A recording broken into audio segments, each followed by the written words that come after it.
today we're going to be looking at the last phase of Castro, which is just evaluating his policies, and we're going to start that out with economic relations with the USSR, economic problems and solutions, which will include the nationalization of a lot of stuff. Okay, so let's get next slide.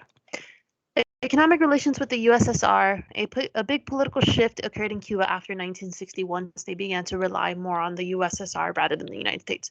Remember, Cuba tried to form a connection and a relationship with the United States. The United States completely denied them that possibility, and therefore Cuba had absolutely no other option but to turn to the other superpower in this world, which at this time, which was the USSR. That should sound very familiar to what happened with Nasir. Remember, very similar situation.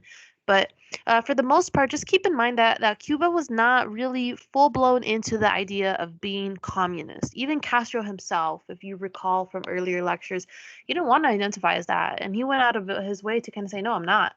But I think with the United States isolating Cuba more and more, it forced Castro and Cuba just to basically go in that direction to the point where they, begin to adopt USS the structures of socialism that mimic that of the Soviet Union.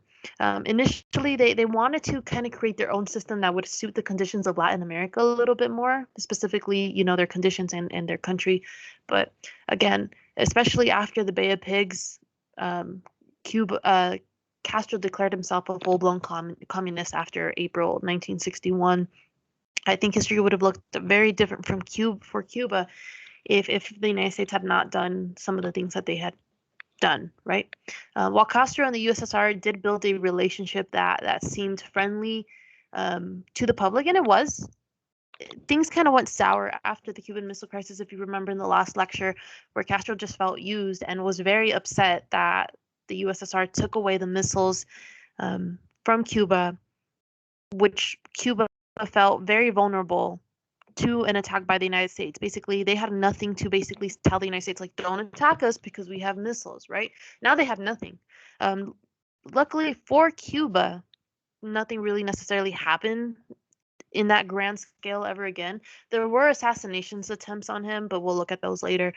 And we will revisit the Bay of Pigs and the Cuban Missile Crisis in a lot more detail when we get to the Cold War, your senior year. But anyways, so that happened. A little bit sour, but by 1968, they were okay again. They were on good terms. They were friends. Next slide. All right. So when we look at the early 1960s, we know that before Castro, Cuba's economy was suffering many unfavorable trade conditions that benefited the United States and the United States corporation and the United States government, right? The U.S. economy. There was very small percentage of the population that benefited from this in Cuba. Those were the rich white elite Cubans or the Americans or the Europeans who owned land and plantations, factories in Cuba, right? But for the most part, people were not benefiting from this, and that shifted away any allegiance that Batista had away from Batista. So Castro comes in 1959. He does the tour of the Americas as the leader and basically introducing himself and introducing Cuba, this new revolutionary change. And basically he's like, yeah, we're going to do all of this. This is going to be gone. And so you had a lot of Cubans in a little bit on the wealthier side, not the top 1%, but just a little bit on the wealthier side who were on Castro's side because they thought he was going to bring democracy back while keeping the economic situation the same, right? Just making sure that they get their own money still, but bring back democracy. That didn't happen, right? They were disappointed that did not happen because Castro brought in some reforms. They were moderate, which disappointed some people. Some people wanted more intense reforms to happen in the beginning, but that's how he was. And some people think that the reason why Castro was a little bit hesitant to be more intense with his reforms, agrarian reforms, land reforms, was because the United States is so close to them that at any moment the U.S. could have just invaded straight up. And what would Castro do with the U.S. Army there? It'd be very difficult for them to defend themselves, right? One thing you have to keep in mind, unemployment was high before the revolution, before Castro comes in.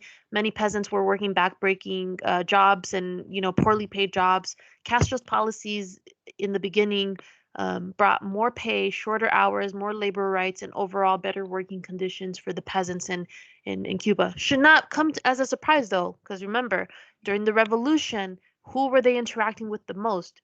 What were the complaints they were hearing about the most from the campesinos, from the peasants, right? All of these horrible conditions. So it shouldn't surprise you that Castro pays their allegiance in helping them during the revolution by, actually following through on his promises. Next slide. So by the mid 60s, production fell in Cuba, and some economists, especially American economists, were like, see, this is what happens, socialism, you have no incentive to work hard. But then you have the other argument from other economists who are like, no, actually, that you're not considering the damage that the United States has been placing on Cuba with the U.S. embargo. That embargo impacts Cuba so greatly that it causes some of these economic issues that Cuba faces, right? Because they're so isolated, being isolated by the United States from the rest of the world. By 1970s and the mid 80s, Cuba's following the footsteps of the Soviet Union in terms of liberalizing their economy, which might not seem very socialist, or communist, but still. So they decentralized their planning and their management in the hopes that it would encourage greater productivity. While Cuba's economy did have a bit more freedom, opportunities for corrupt officials wanting to enrich themselves were present. And so people are like, oh, here we go again, right? Here comes the corruption, just like under Batista, ya empezó otra vez. So by 1985, Castro decided that the liberalization of the economy had gone way too far. And because it ignored the nation's economic needs, they needed to get rid of them. So Humberto Perez was a USSR trained economist in Moscow, the capital, who had actually planned that out. And so he was fired. He's like, nah, you didn't do a good job. The economy is not working out for us, and there's a rise in corruption. So they fired him.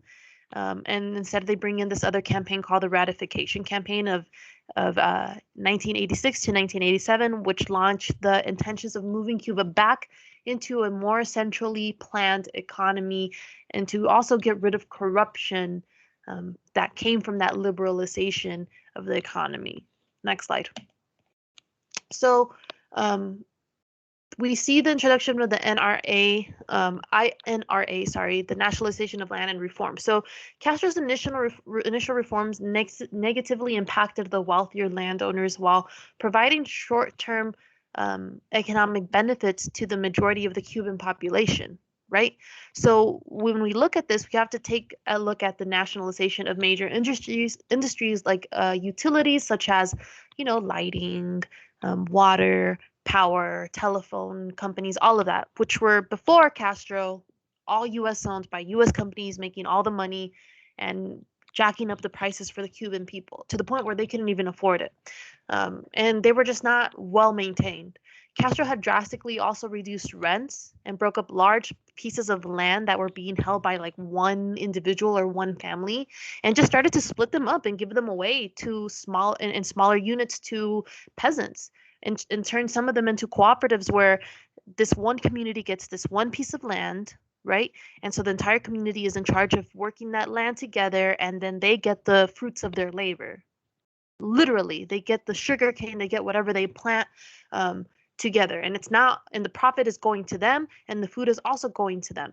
More than 200K peasants were given title to deeds of land, which they had previously worked for their wealthier bosses. This is the first time a lot of people are owning something, right? And that they can call theirs. Remember what he was stating in the speech of History Will Absolve Me about some people not owning the land that they work. Wealthier individuals in the U.S. companies who lost land during this time were compensated. So it's not like Castro just took them away or like, you're not getting no money. He did. But the funny thing is that before Castro, a lot of these wealthy individuals were cheating on their taxes and severely undervaluing their land on purpose so that they didn't have to pay high taxes. So if their land was, let's say, worth $100, they'd be like, no, my land's only worth $50, bro. That's it. So that way they pay less taxes by saying that their land is only worth $50 versus what is actually worth $100. So the Batista government and the US government would just kind of turn their heads and be like, all right, if you say so, that's fine, as long as you're happy. So Castro was like, oh, you're saying that this is worth 50 and not 100? Yeah, we're going to only give you $50 instead of the actual 100 that it's worth. But that's what you get because that's what you told me, that's what you told the government that it was worth under Batista. So what? Were you lying then? Oh, then that's fraud. And now we're going to take it away. So it bit them in the butt. It bit the business owners in the butt because they were cheating out and paying their taxes. And now Castro comes in. He's like, no, if you're that's what you're claiming, what your land is worth, that's what I'm going to pay you. You're just going to have to suffer for that because you made that mistake of cheating out on paying your taxes. Wealthy individuals and U.S. corporations who were caught in this financial trap were pissed off. They used their influence over the U.S. government and media to create very strong anti-Castro propaganda for U.S. audiences. So when I told you that our perspective of how we see Cuba, a lot of it is rooted in this era of all these companies getting so pissed off at Cuba and Castro about what's happening. So all of this propaganda gets like shot out to the American public. And this is where you start to see this surge in like anti-Castro propaganda, and then Castro is this and Cuba is this and all of that. It's pretty insane. Next one. So the nationalization and land reform, just to continue, land reform was the pathway towards achieving social justice, according to Castro.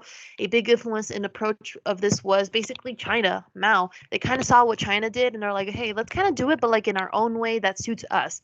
Because they knew there was some similarities, like, for example, social and economic justice was long overdue. Peasants were desperate for a better life, and the only way to kind of achieve this change was fast and radical change would bring the desired improvements. The nationalization of U.S. Plantations did bother the U.S. and many other corporations who lost their profit. Despite the rich disappointment in Castro, many business owners and bankers were actually pretty supportive of these reforms because it was going to basically bring life to the Cuban economy, which it had lost under Batista and the Auténticos and all of that. But anyways, that's it. Have a good day. See you later. Bye.